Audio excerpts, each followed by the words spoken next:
People are scared of going out right now. Communities on edge as the president's immigration crackdown intensifies. He's doing exactly what the people told him they wanted him to do. But what could these policies cost the Bay Area cities fighting to keep sanctuary status? We have billions of dollars at stake. We're exploring the consequences of President Trump's latest orders. I'm afraid that if we keep going like this, we might lose our business. As a Bay Area entrepreneur uses tech to help immigrants navigate the system. To help them, we need to hold their hand to get them to a place where they can take action. This is CBS News Bay Area with Elizabeth Cook. I'm Ann Makovec, and the metaphorical boxing gloves are back on, and California is swinging back against the Trump administration. This is a battle we've seen many times before, but this time, billions of dollars for the state could be on the line. Today, San Francisco and Santa Clara counties sued the Trump administration over the policy to pause funding for sanctuary cities. They filed a similar lawsuit during the first Trump administration and won. San Francisco's city attorney says the White House's recent actions violate the 10th Amendment and a separation of powers. This is the federal government coercing local officials to bend to their will or face defunding or prosecution. And that is illegal or authoritarian. Local officials have a right to do their jobs without threats or interference from the federal government. Sanctuary city supporters say the policy helps protect undocumented immigrants. Opponents say it makes cities more dangerous. Other jurisdictions joining today's lawsuit include Portland, Oregon, New Haven, Connecticut, and King County, Washington. California is joining more than 20 other states suing the Trump administration, accusing it of blocking the flow of federal funds. This stems from another lawsuit, and in that case, a judge ordered the Trump administration to release the grant money for things like health care and transportation. But a week later, the states still say they can't access that money. In our country, when a court of law orders you to do something, you must obey, no matter who you are, including, yes, the president. Not liking aspects of the order doesn't give you the right to plug your ears, turn your back to the judge, and pretend it's not happening. Labonta says in California alone, more than $100 billion in Medicaid funding and tens of billions in infrastructure and climate funding are at risk. San Francisco also involved in a lawsuit heard by a federal judge in Boston today. The city is joining 18 state attorneys general trying to block President Trump's executive order, ending birthright citizenship. Today's hearing comes after a federal judge in Seattle blocked that order yesterday. Another federal judge in Maryland also ruled against the Trump administration. Both cases are now being appealed. He's doing exactly what the people told him they wanted him to do. There are responsible judges inside the judiciary who I think are taking on the Trump administration. A birthright citizenship automatically makes anybody born in the U.S. or its territories a citizen, and that is enshrined in the Constitution. All of this uncertainty and fear is keeping a lot of people from even leaving their homes these days. Businesses and people who serve those communities tell Michelle Gili they are feeling the effects big time. Business is down 35% at Iguana's Mexican food in Anaheim. Owner Claudia Terrones says it's fear that's keeping some customers from eating out. They're being scared about what's going on, especially with the immigration thing. It's the same situation a few doors down at another family restaurant, Brianna's Ice Cream, which has a large Latino clientele. The owner says sales are off by a third. For the past couple of weeks, people in the area have shared unverified stories about immigration officers making sweeps. What's keeping people away is, all the news that are going on social media and even on TV, about immigration raids and, about how immigration is going. And they're not just going for criminals, but they're going for everybody. If you look the part, if you fit the profile, they'll stop you and they'll try to get you. And people are scared of going out right now. At Iguanas, the dishwasher's hours have been cut to keep costs down. It's a big situation where we, going through. I'm afraid that if we keep going like this, we might lose our business, because rent doesn't stop. our bills or cost of goods and everything, it's more, than what it used to be before.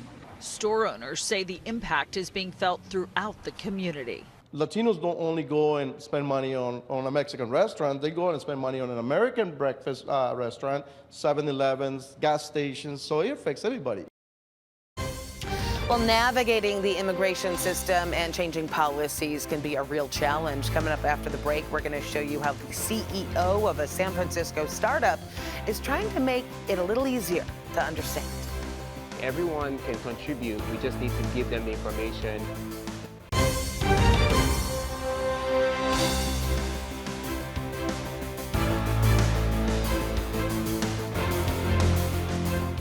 Well, there are an estimated 10 to 12 million undocumented people living here in the U.S. Kenny Choi shows us how a San Francisco tech startup is developing its own artificial intelligence tool to try to help them cut through the red tape of the complicated immigration system. BC Obateru has found his entrepreneurial space in tech. He's building an AI-driven portal that will help other immigrants like himself pursue their dreams. Everyone can contribute. We just need to give them the information in a way. We need to help them. We need to hold their hand to get them to a place where they can take action. AI advancements allowing users to communicate in their native languages and receive immediate answers to often challenging immigration law questions are streamlining the process. The portal can connect them to immigration attorneys and others, including many who offer pro bono services. I felt like building Justy Guide, which is in the name, a guide, a guardian. We wanted to build something that can really guide them through this process. Obateru's journey to America began in Nigeria. He's not a U.S. citizen yet, but he has navigated the intricate maze that can be the immigration system for decades. In my journey as a F1 student and then H-1B cap to then green card is definitely a big component to why I chose to work on this problem. Immigration analysts say the backlog of applications for visas, green cards, and citizenship is substantial, with millions of cases pending. Bill Ong-Hing is professor of law and migration studies at the University of San Francisco. During the Trump administration, the first Trump administration, the paperwork backlog got worse because he insisted that they interview almost anyone who's applying for a visa of any type. Hing says shifts in immigration policies can dramatically impact wait times, but he also believes platforms like Justiguide can mitigate lengthy wait times in certain cases if it is able to provide two things. One, information on exactly what needs to be submitted, but also hooking up people with competent representation that will make sure everything is submitted properly. That can only help. Obateru believes his portal provides those essentials for speedier outcomes. I think about it from the perspective of human potential. How many people have to wait so long to find some way to belong? The young entrepreneur is creating jobs while guiding outsiders on a journey so many only dream of and wait for so long. Well, joining me now is constitutional expert Rory Little from UC Law, San Francisco. Always great to talk to you, Rory. Happy to see you. Let's talk about San Francisco right now suing, and Santa Clara County suing the Trump administration over its policy to try to punish sanctuary cities and basically withhold funds. Is there a constitutional argument to that? So let's be clear. This happened in Trump's first administration, and San Francisco sued, and they won. The law is actually very clear that the federal government cannot compel state and local officials to do anything to execute federal law. So if San Francisco wants to have a policy that says nobody can assist in the federal immigration efforts, that's a sanctuary city. This case from 1997 says they can't make you do it. Now, obviously, you can't obstruct justice. You can't obstruct whatever the feds are doing, but you don't have to help. Okay, so you think that, once again, this lawsuit has some merit. How long do you think it's going to take it to go through the court system?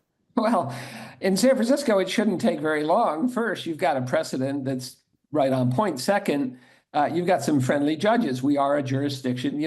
When Biden was president, people sued in Texas and Florida, and now that Trump is president, people sue in San Francisco and the Northeast. So I would expect that would win. There's also a problem with stopping funding. There's another Supreme Court case that says you can't stop funding in a way that is coercive. So in that case, they 5%, but you couldn't take 100%. And it has to be related to the law that you're talking about. So you can't take transportation funds to enforce immigration law, things like that. Okay, all right, so that does seem pretty clear cut. Want to get into some breaking news that we just learned about a half an hour ago.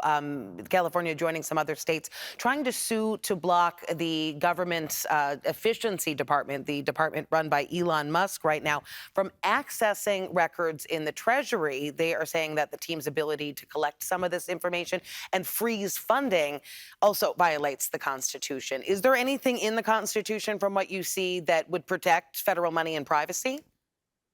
Well, there's no right to privacy in the Constitution, although people have said there is a right to privacy inherent in due process. But there's a ton of federal statutes that say you have to protect private information. We're all familiar with the HIPAA thing with hospitals and medical care. And the idea that you can give somebody who's got all sorts of financial interests in things that the federal government is involved in, we're going to give that person access to all of the data on millions and millions of people that's necessary to give them their Social Security or their Medicare checks, things like that, is unprecedented. It's definitely in violation of federal law. And it's not surprising San Francisco's joined that lawsuit. It's hard to keep track of how many lawsuits there are right now. I mean, there are over 50 executive orders. There are at least a dozen lawsuits around the country. Judges are issuing injunctions every other day. And this is part of the Trump strategy, I think, of flooding the zone and making it impossible to keep up with everything that's happening. Okay, but from your perspective, doesn't it also make it impossible to get anything done? Is anything really getting done when all these orders are being blocked in court? In some cases, maybe the administration is ignoring those judges' orders, but is anything really changing here? Well, I don't want to undersell what's happening. I think it's like a magician who waves a wand over here while they do something over here. While this is all happening, and some of it's just distracting, there is quiet work being done to try to implement all these policies. So they said, we're going to freeze funds. And then the next day they said, we rescind that order. But apparently people still aren't getting their funding in various places. I think things are happening, whether they're good or bad things, that's up to, but to think that the courts will be able to get a handle on and sort of stop all of these things at the same time, I think is unlikely. What you're going to see pretty soon is some kind of emergency application by the Trump administration up to the U.S. Supreme Court saying, please stop the federal courts from intervening on this case or that case or another case. And until that happens, it's going to be very hard to say that there's chaos. There's no uniformity. It's chaos. Part of that is a strategy so that we can do quiet work behind the scenes. The rule of law has never seen so much threat as it's seeing right now. Wow. Okay. Strong words. Rory Little with UC Law San Francisco. Always appreciate your perspective. Thank you. Thanks for watching. You can always get all the latest headlines and weather over on KPIX Plus. And remember to like and click the button on the bottom left of your screen to subscribe for the biggest Bay Area news.